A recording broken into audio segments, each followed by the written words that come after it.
welcome back to my channel. So today I'm continuing my best perfumes series, talking about the top 10 best-selling perfumes right now in 2021. I asked one of my favorite perfume websites, Essential, to find out what the top 10 best-selling perfumes in the industry, and I have that list for you. So I'm going to take you through them all. As always, the links where you can buy these will be down below in the description box for UK, Europe, USA, some Middle East, so check them out. And if you're a regular but you haven't subscribed, then do hit that subscribe button and show your support. Cool, so I'm going to start with what came out as number 10, and this is not a surprise to me that it is in the top 10, and it is Armani C from Giorgio Armani.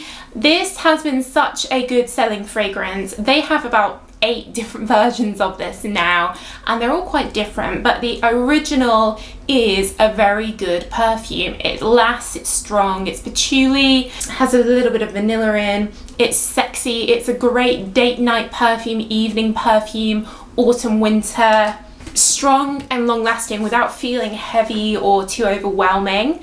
But whenever I wear this, I get compliments. People comment on me saying I smell nice, which is always great. And I'm obsessed with the new 2021 version, which is called Intense. Armani C Intense, and this has a load of cassis in it, which is the blackcurrant bush, and this, I love blackcurrant, so for me I would much prefer this to the original, and I really like the original, so definitely not surprised that this is number 10. Number 9 was a surprise to me. So number 9 is J'adore from Dior, and if it was 10 years ago, I wouldn't have been surprised that this was on the list. This is something my mum used to wear. Obviously at Christmas we always get those adverts with Charlize Theron coming out of the gold and whatever, but I thought that by now it probably wouldn't be in the top 10 anymore, like it's kind of had its day, so I was surprised that was number 9. It's a very pretty perfume, lilies, delicate floral, very feminine, very daytime, but quite universal. For me, I find it too flowery and simple in a way. It has some melanin, which is quite nice.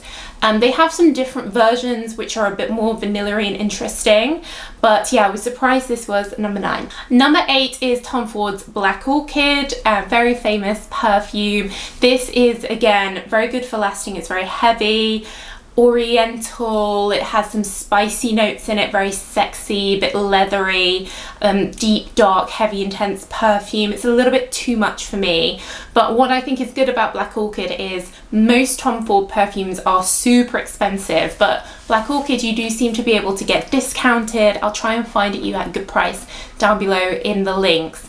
You can this one does seem to get discounted, which is good, so you can get that Tom Ford brand without paying the price tag. But definitely I would say more autumn, winter, nighttime. It's definitely the heaviest of the 3 so far. Number 7 is actually Viktor & Rolf's Flower Bomb, which I have in a mini. This is a heavy patchouli perfume, very floral, very heavy, but very modern, and you can really smell this on people. It's super strong.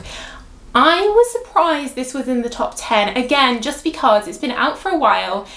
10 years ago, this would have been in the top 10, but it's obviously still selling, and I think that's because it is people's signature scent. Like, a lot of people will just keep repurchasing this, topping up, because it's just their scent that they always wear, because it has that really strong, feminine, modern, kind of sexy floral vibe to it. I can imagine people just become associated with the scent, and they wouldn't think about changing. Again, you can usually get this a bit discounted because it's been out for a while, but if you love heavy patchouli, if you really like patchouli, you should definitely try Flower Bomb, but I imagine most people have tried it by now. So number 6 is Carolina Herrera's Good Girl. Not surprised that this is in there. It's a very popular fragrance.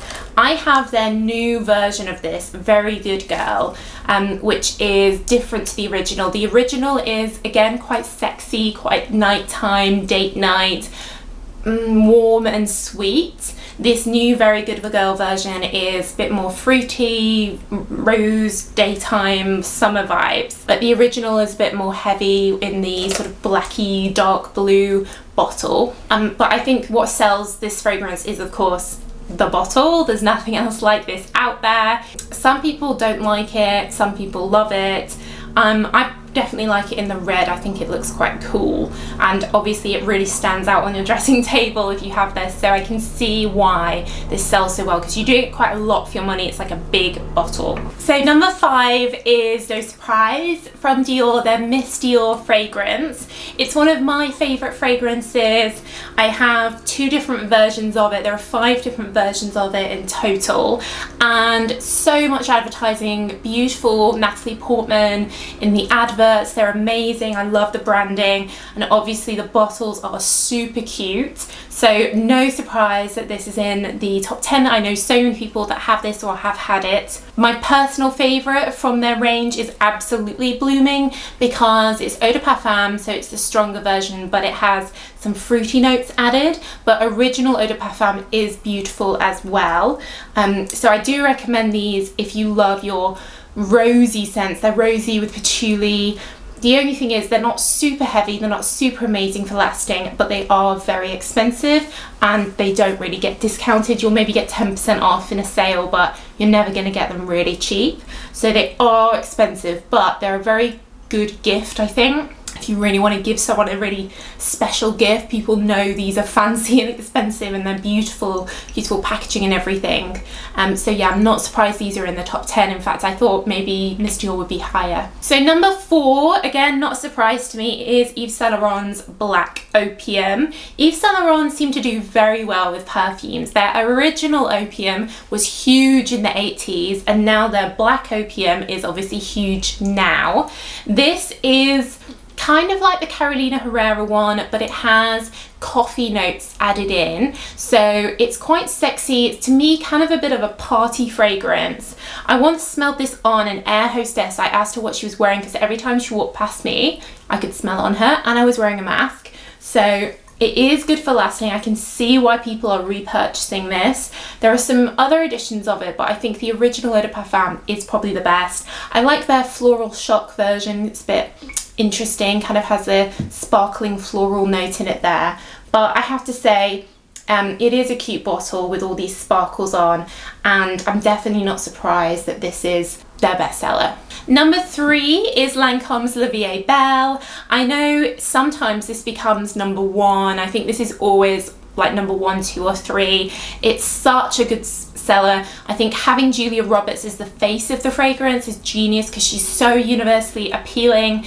You know, 18-year-old or an 80-year-old will love Julia Roberts. She doesn't really exclude anyone. It's all about this big smile she has. The bottle has this smile in it. What does this smell like? Well, it's quite heavy vanilla. It's quite sweet. It's the sweetest on this list, I think, but very good for lasting, very strong, and pretty good value for money. It's not as expensive as something like Dior. Lancome perfumes tend to be not too expensive, but very good for lasting. Lancome's one of my favorite fragrance houses. So if you like vanilla, you like sweet stuff, or you're looking for a gift and you know that they like sweet things, then La Vie Belle, I think, is your safest option. So the final 2, you'll probably be able to guess at least one of them. So second is actually Chanel number 5. Now this I was surprised at, because I don't know anyone that wears Chanel number 5. I used to work in a perfume shop and we didn't really sell very much Chanel number 5, so I didn't expect it to be in the top 10, but it is. So there must be people repurchasing this. I know they have had a big advertising campaign in the past year, so maybe that's what's done this. If you've not smelt it, to me it's quite an old-fashioned smell. It's aldehydes, it feels a bit medicinal, a bit I don't know, it's just not how I want to smell at all. It's an old-fashioned smell in my opinion, but it is number 2. But number 1 is no surprise, very predictable. It's Coco Mademoiselle from Chanel. This one is a beautiful chypre fragrance, rose, patchouli and orange. I used to have this, my mum wears it. It's a beautiful bottle, so much beautiful advertising with Keira Knightley. And when I worked selling perfume, this was definitely the most bought thing. A lot of people, you know, Christmas time, people just come in and be like, Coco Mademoiselle, yep, here you go, out. Like, people knew what to buy people for that as a gift, like people wear it as their signature scent, so it's easy gift. And yeah, we're just selling so many every day, so it's definitely not surprised to me that that's number one. It is a beautiful, classy smell. It's over £100 now for the 100ml, which is very expensive, but it is pretty. It is a nice smell. I do like it. I just wish it wasn't so expensive like the Dior ones. So that's it, guys. So that is the rundown of the 10 bestsellers right now in 2021. Let me know if you're surprised by any of these. What else did you think was going to be on the list that isn't there? Let me know in the comments down below. I do read all your comments. But that's it, guys. So thanks so much for watching as always, and I will see you in the next video.